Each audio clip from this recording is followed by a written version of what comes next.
Look who's Jacques today. I decided, Jacques, to mimic you. Pretty good. I don't know. The bill's kind of coming down a little bit. Yeah, it's a rookie mistake. But we do have the Epic logo. This was like an old prototype, guys. Maybe we'll put it on the store, maybe not. Jacques' back, been gone for a little bit. We're standing in the test garden behind a wall of corn. A lot of corn here. So, I'll be honest, guys, I grew too much corn this year. Suffering from success, like DJ Khaled. Remember that album? He's like sad, he's doing so well. So in today's video, we're gonna harvest some of the corn. See, it's a little bit dry, but we've got some solutions for that. And then the test garden, which we're growing a few things. We've got the giant pumpkin test. We just wrapped up an experiment over here with some of the potatoes and onions. We are going to reset it today and set up some new garden experiments, but I don't know if we'll put the experiments in the video. It's a secret. But if you have an experiment you want us to run, let us know in the comments. Let's get to harvesting the corn though, Jacques. So they've started to fall over, Jacques, but let's take a look. You know they're ready or even over ready because you've got the dead silk. Yeah, right? And this is brown, so Brown. that's far gone. Yeah, that's too for far sweet gone. corn. Let's take a look at the crisp. You know what was nice though is no corn earworms this year. Ooh, a little bit there. Okay, never mind. Got a little bit of that frass. Never mind. But a lot less. A lot less and way better overall pollination. But this one you can tell got hit because you've got this little I think I picked the worst one. pooper right there. Yeah. But anyways, we got a lot to do. So you want me to just chop through? If you want to chop and drop, I'll pick up. You remember? Chop and drop? Oh, we chopped and dropped this A couple seasons ago. The Machete Boys. Honestly, I have to say, dude, one of my favorite memories with you in the early seasons The Machete was Boys. Machete Boy chopping and dropping this area. Oh man, that was a good time. It also gave us an excuse to buy a machete. Both of us. Yeah. Didn't you buy like a kukri though? I bought apparently a machete that you're supposed to use to chop down like dead mesquite trees. Yeah. And it weighs like 5 pounds. Yeah. It's a workout. Dude, It's a workout. that thing hit though. That'll break bones. That'll break skulls. You know, there is a world champion weightlifter who's Bulgarian, who has world records. I mean, here's the thing, Bulgarians, the only sport I think we've ever won Yeah. was like wrestling and weightlifting. You know what his name was? No. It was like, he was 4'11", and I think it was Dense. like, Dense guy. damn, what was his name? It was like Little Arnold or something. Ah, yeah, you ready for this? Yeah. This is one of the best names for a weightlifter I've ever seen. Pocket Hercules. That's actually really good. That's a sick name. Especially if you're 4'11" and you're winning medals. Like He has world records that have never been beaten. still? Yeah, I think so. Wow. That's actually impressive because I'm sure he did it clean. You know he did it clean. He's Bulgarian. You know. Yeah, come on. Honest people. Honest people. There are our corn stalks. Gonna make some really good mulch. Perhaps throw through the chipper shredder. And then we've got the corn itself, which doesn't look like a ton, but they are drier. Some of them are good though. I mean, look at this guy. That one's decent. Not great pollination at that top, but any of the ones with more greener husks will be fine. And now we're onto the process of clearing out all of these bed areas, but I want to have a little fun and get into the loofah patch because everywhere you look in here, you can find a loofah gourd. See if we can get to one. Yeah, there you go. Look at this. There's so many in here. So Jacques and I are gonna harvest one. Okay, this year we grew this variety. There's the more spiny one. This one I find like it's a little bit easier to peel, Jacques. This one might even be a bit young, but let's go ahead and find out. I peeled one of those brown ones earlier. And it was okay? It was really good. Well, let's try this. I'm gonna try just cutting the top straight off. Forgot to ask if it was okay, but I did it anyway. Well, that's par for the course. Par for the course with our boy here.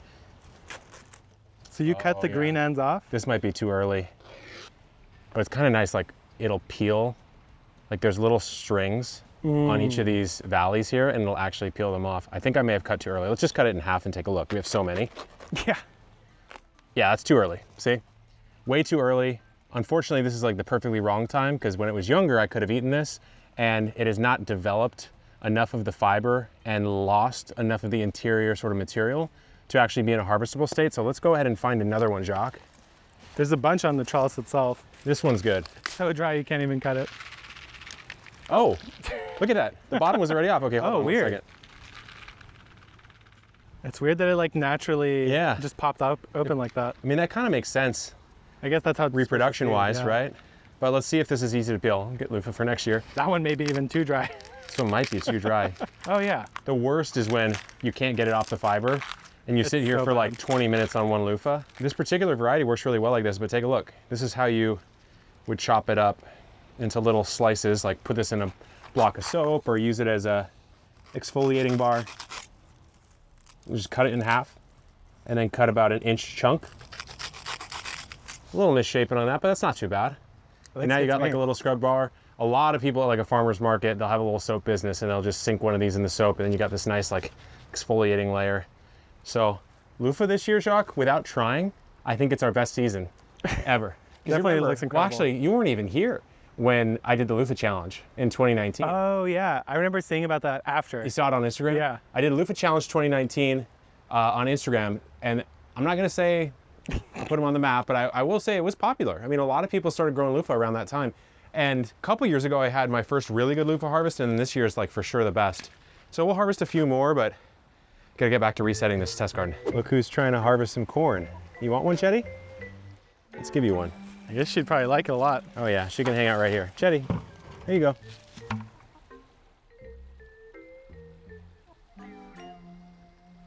The suspicion. Come on, this is corn. There we go. Oh, look at that. She got a It's got the kernel. whole kernel. She got a whole kernel perfectly. All right, Jacques. Let us shuck. Such a good word. Should we try to separate like our? Drier from less dry? Yeah. Do you I think these so. are fine? They're probably. Oh, wow. Look at this failure. Not Oh, wow. pollinated. Got the backside okay, though. It's probably deep in the mix. Yeah. On the, or it wouldn't be, actually. It'd be on Or the late edge. one. So how's your garden going right now? So mine right now, I'd say surprisingly really good. Really? I feel like this time of year, overall, I have to say, I don't know how you feel, but Yeah. this year, pretty good. In terms Like of disease, The whole and pest pressure, garden results this Yeah. year? I would say, I've had less, I feel like. I would say the only thing I was disappointed with this year in a big way was my tomato crop. Oh, Wow, yeah. this is the first time I've gotten like a near Whoa. naked. That's crazy. That's kind of Take a nibble? There's nothing there. nothing there for me. Yeah, my corn crop or my tomato crop, excuse me, was not great this year. But besides that, I mean, I say not great. I still got probably 100 More than you pounds. need, Yeah. yeah. But it's mostly saucing and some like caprese slicers. Right. I just didn't get a lot of the big beef steaks that I was hoping to get because of some of those disease issues.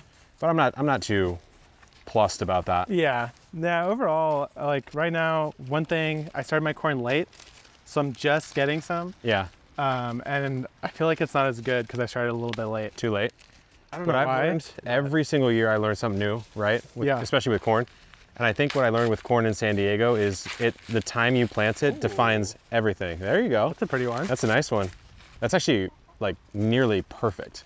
It's actually, yeah, I think it is. That's nearly perfect. But I'll tell you what, I am very much looking forward to the fall season. Oh man. I think it's the sleeper season. I I'm think so a lot of ready. People I'm so ready for it. skip out on it when it's actually my favorite. And I get why people skip out because at the end, like right now, August, most of the country, it's brutal, it's hot. Your You're plants not are looking trying to sad. garden right now. You're like, why am I bothering? Yeah. But just try it because you get almost no pests. Almost none. Almost none. Even here. Even here, yeah. And things grow slow enough that it doesn't feel overwhelming. Mhm. That's the part I really appreciate. What I like is, it's so crazy to me that every single season, the same set of feelings comes back. Yeah. Every single season, when spring comes, I go, no way will I get sick of tomatoes. I can't wait to get them. And no way will I get sick of that heat, right? Yeah. And now I'm like, it's not even that hot here in San No. Diego, so I can't complain that much. But now I'm like, just give me a crisp fall morning. Yeah. Just give me I'm one. ready. I'm ready. Just give me one crisp fall morning. And honestly, I'm a little bit over the tomatoes right now. I'm a big tomato guy. That's a lot for you to Big say. tomato That's guy. a lot for you to say. And I'm looking forward to getting that fresh brassica out of the field. I want Yeah. broccolini. I want I cabbage. want cabbages, Yeah. cauliflowers, all that good stuff that does really well in the fall for us here. Yeah, I do too. I want another crop of carrots. Oh yeah. I want another round of carrots. And Yeah, actually, really good carrots this year. I'm very excited to put in garlic again this year Yeah. and do a little bit better. Last season was a garlic rest season, lost most of it. Right. This season got a bunch, but had a little bit of deformity because we waited just a touch too long, I think, to harvest. But still have a lot. I Yeah. haven't even used it up yet. But next year, I'm going for kind of what I did this year with corn, Okay. which is like volume and quality. And then since it stores way better than corn, I'm Yes. just gonna braid it and hang it up. Yeah, I every year I think I grow too much garlic and I run out before I even have time to plant my next crop. Yeah. So, Are you out of it right now? I'm not out yet, but I You're think I close. have like, I don't know, 50 cloves left, which is, let's call it 2 months. 50 cloves in 2 months. So you're using I pretty much use a whole head. 1.25 a day? I use a whole head every time I'm cooking. Yeah. So it depends on if I'm cooking or not. How much garlic is used. What's been your go-to garden fresh meal this late summer at least? Oh, I mean, this late, like right now, what we're going through a lot is, because that's what we have, is tomatoes, eggplant, zucchini. Okay. And so what we'll do is we'll cook down the eggplant in the tomato and make like a tomato sauce. Yeah. And we'll also like fry up some zucchini on the side. And we'll like kind of mix that all up into a garden veggie pasta. And that's been it hasn't gotten old yet because you could season it differently, put different herbs. But that's, right now I'm just cranking a lot of eggplant out. Yeah. A lot of eggplant. I've yet to pull one from my garden. But the okra and eggplant that we planted is finally starting to come. So I'm kind of like, I did what you did with the corn. I think I planted started that a touch late. Yeah. But I am curious to see, like, this is sweet corn. Yeah. Right? So usually when people dry corn, it's like field or dense, popcorn, whatever. And so I'm curious, I looked it up and there are some recipes you could do with dried sweet corn. And I'm sure a lot of you guys at home have had this happen where you waited too long to harvest your corn or maybe went on vacation and a lot of it went a little bit over. So I think we'll mess around with some of that. But Probably. also, I think the chickens are gonna really like this. Chickens are gonna like some of It's it. basically chicken food for the Pretty much. for the whole winter. Yeah, it's nice treats for them. But I am gonna experiment with some of the ones that are too dry. I'm gonna try to dry and grind and have like sweet corn powder, which I think you could mix into Totally. like soups and stews and whatever you want. Yeah. Could probably mix it into some like cornbread or make like a sweet corn polenta perhaps. Oh, that might work. Yeah. Yeah, But I depends feel on like- how dry it gets, I guess. Yeah. But even if it gets dry, we could just throw it in a bucket of water and give it to the chickens. Yeah. So Yeah, a little fermentation. yeah. I've got a handful 'Cause you got a lot. of like good ears here though. Yeah. Like I think this is gonna be a good ear, for example. Oh, that's a touch dry. Well, let's see this. If I had to guess this one, I'd say is edible. I'd say it's edible, but I'd say 'Cause it's slightly it's not fully slightly underpollinated. Yeah. Let's take a look. The reveal. Yep. Slightly Slightly under, underpollinated. Yep. There's a couple bare patches there. But overall, it looks pretty good. Now, what I will say, guys, this might not look like the best harvest, is this was the Actually backup good. crop. Yeah. This is the backup crop. The front crop was the one that we got a lot more out of. Also, I don't think I even told you, but the other day, You ate some? yeah, 2 weeks ago, I grabbed like 8 and took home. Oh, I've eaten about 25 so far, I want to So say. it's like, Yeah. you know. Because you go out every day Yeah. and you shuck one, Yeah. throw it in the microwave, put some butter on Perfect it, little midday snack. and you're good, yeah. Oh, okay, here we go. Oh, that's nice. That's not bad. That's not bad. All right, last one. I don't even know if this one's worth peeling, Probably not. but let's do it. Oh, no. That's Hey, a keeper. why don't you take that one? Hey, put that one in my back pocket. Okay, so we collected some of the not so nice specimens, but they're nice for one thing. The screw-on chicken feeder. I've been meaning to add one of these to my coop. Dude, it's such an easy add because you just get some, Yeah, it's just a string. you just get a lanyard and a carabiner, and then you get a hook, right? And Oh, they're corn, excited. corn is Look at these perfect guys. for this, man, because they screw it, it screws itself in, you know, just does it to itself. Yeah, because it's got like a woody center. It's got that woody center. This is almost like those little corn cob attachers Yeah, that you I had know as a what you're kid. talking about. So I had the ones that were actually little corns. Yeah, little Do you corn have with those? spikes on the end. Yeah. Whatever guy invented that product or woman, beautiful, beautiful product. Okay, let's see what they do. Oh, they know what they're doing. They know. I love that it plays its own game with them. Like they can have a lot of fun like target tracking it. Wow, they Wow, love they're this going thing. for this. So funny. Well, it's good to give them a little bit of joy since we lost Loaf, the second hen we've lost, Big Bertha, the big buff Brahma. Unfortunately, not sure what happened to her. I think it was maybe sudden heat death or something like that. No egg bound, nothing I think we could have done. But anyways, it's been a good late summer here in the garden. I'll take off my Jacques hat. We'll see you soon, guys. Good luck in the garden and keep on growing.